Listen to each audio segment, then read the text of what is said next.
Perhaps the most ambitious man ever to come from New Hampshire came from this town. The man's name was Orison Swett Marden. This town is Thornton. Nowadays, few have heard of Orison Swett Marden.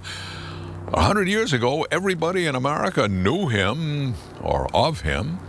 Teddy Roosevelt thought he was a genius. Henry Ford, Thomas Edison admired him. John D. Rockefeller and Andrew Carnegie were fans. Even William Gladstone, the Prime Minister of England, took his advice.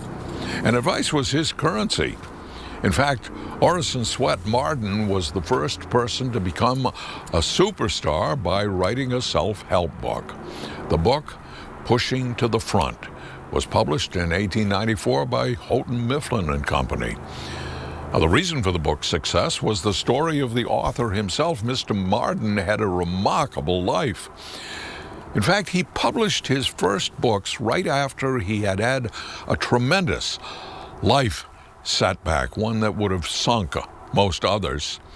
He was in his late 40s, and one of the hotels he owned burned down, and he narrowly escaped death. He also lost over 5,000 pages of manuscripts that he'd written in the fire.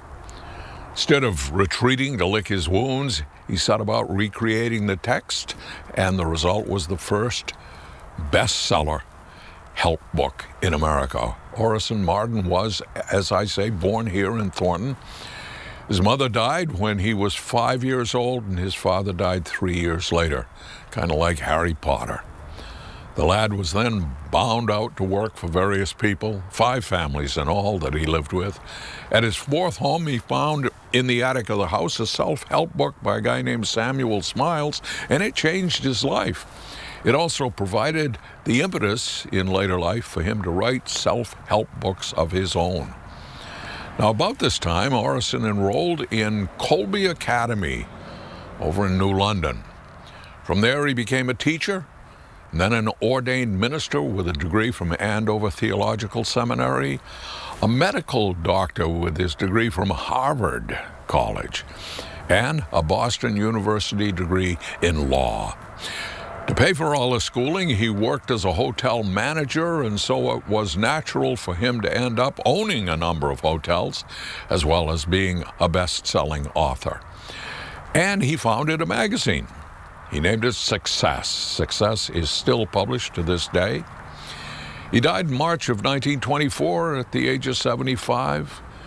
We all know Tony Robbins, Norman Vincent Peale, Dale Carnegie, and the advice they give is worth taking. But you know, Orison Swett Marden, a lot of his books are still in print. No kidding.